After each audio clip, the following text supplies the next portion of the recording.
Have you ever felt like something invisible is holding you back from God? Like no matter how much you want to return to Christ, something keeps pulling you away, without you even noticing? What if I told you that the devil has a playbook, a subtle, insidious strategy designed to keep you stuck, distracted, and distant from Jesus, and you might not even realize it's happening? Today we're exposing 3 ways Satan keeps you from returning to Christ, ways so deceptive they blend into your everyday life.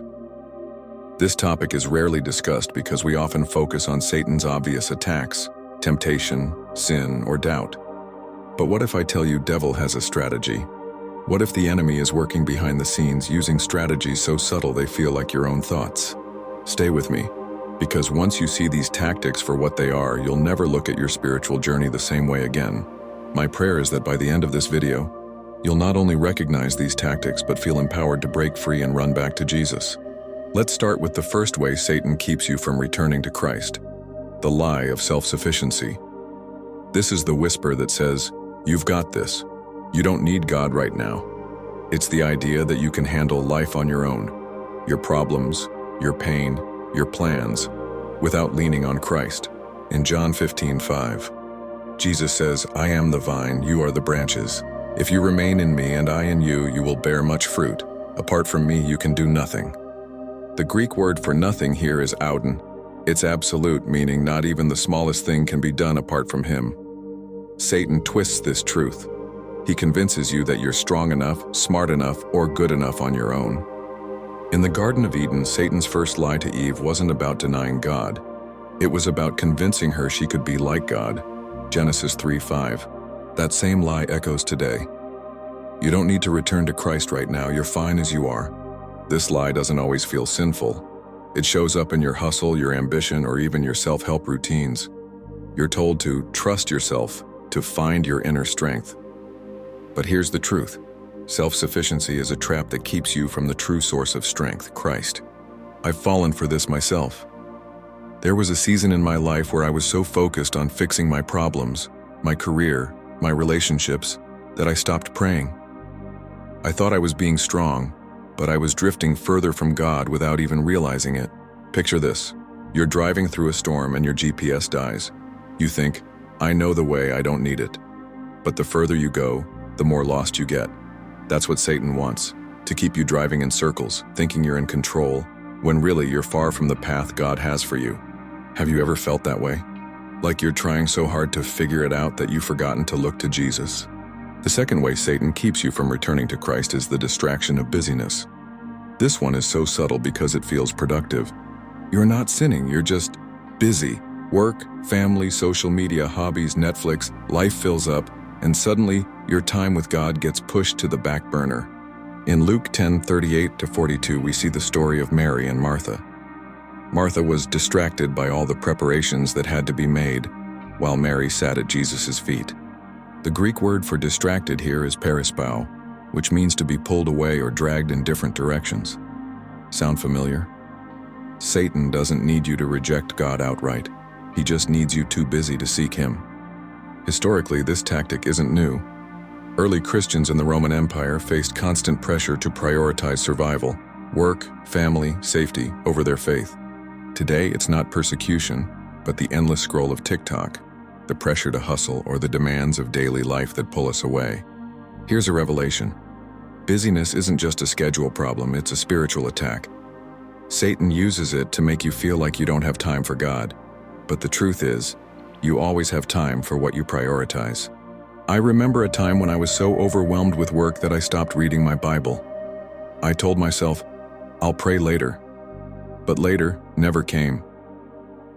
It wasn't until I hit a breaking point, exhausted, empty, that I realized I'd let busyness steal my connection with Christ. Let me ask you, what's keeping you busy right now? Is it your job, your kids, your phone? Be honest. When was the last time you sat quietly with God, without a million things pulling at you? Satan loves to make you feel like you're too busy to pray, too busy to read scripture, too busy to return to Christ. But here's the suspense. If you keep letting busyness win, you might wake up one day and realize you've drifted so far you don't know how to get back. The third way Satan keeps you from returning to Christ is the weight of shame. This is the voice that says, "You're too far gone. You've messed up too much. God won't take you back." Shame is one of Satan's most powerful weapons because it makes you feel unworthy of God's love. In Romans 8:1, Paul declares, "There is now no condemnation for those who are in Christ Jesus." The Greek word for condemnation is katakrima, which implies a final judgment or penalty.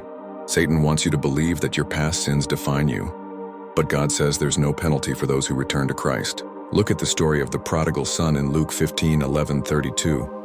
The son squandered everything, yet when he returned, his father ran to him with open arms. Historically, in Jewish culture, a son who disgraced his family like that would have been shunned. But Jesus flips the script. God's love is greater than our shame. Shame isn't just a feeling, it's a spiritual lie. Satan uses it to make you hide from God, just like Adam and Eve hid in the garden after they sinned.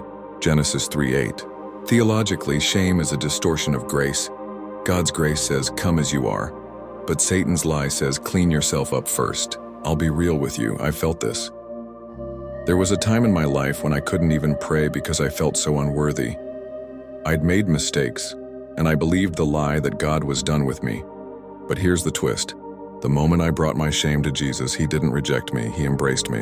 What's the shame you're carrying right now? What's the thing you think disqualifies you from returning to Christ? Hold on to that thought, because Satan wants you to believe it's bigger than God's grace. But it's not. As we've journeyed through these hidden ways, Satan keeps you from returning to Christ. The lie of self-sufficiency, the distraction of busyness, the weight of shame, the illusion of control, and the counterfeit of comfort. There's one final truth we need to grasp. Satan's tactics only work if you let them. The enemy is cunning, but he is not all-powerful. Jesus has already won the victory, and His invitation to return to Him is always open, no matter how far you've wandered. Satan's schemes may feel overwhelming, but Christ's power in you is unstoppable. The cross proves it. Jesus defeated every lie, every distraction, every ounce of shame. He's waiting for you to come back, not with judgment, but with love. So what's stopping you today?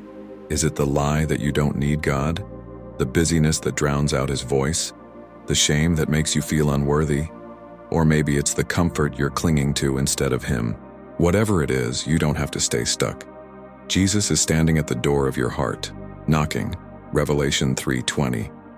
All it takes is one step, one prayer, one moment of surrender to break free from Satan's grip and return to the arms of Christ. Right now, take a moment and pray this simple prayer. Jesus, I want to come back to You. Forgive me for drifting. Break the chains of the enemy's lies and draw me close to You. Then open your Bible, start with Psalm 23 or John 15, and let God's word remind you of His love. Don't let another day go by without taking that step. Join a community like our Abide Within family, where we're all running toward Christ together. Subscribe, hit the bell, and let's keep growing in faith. As you walk away from this video, ask yourself this: what's one thing I'm holding on to that's keeping me from fully returning to Jesus, and what's stopping me from letting it go today?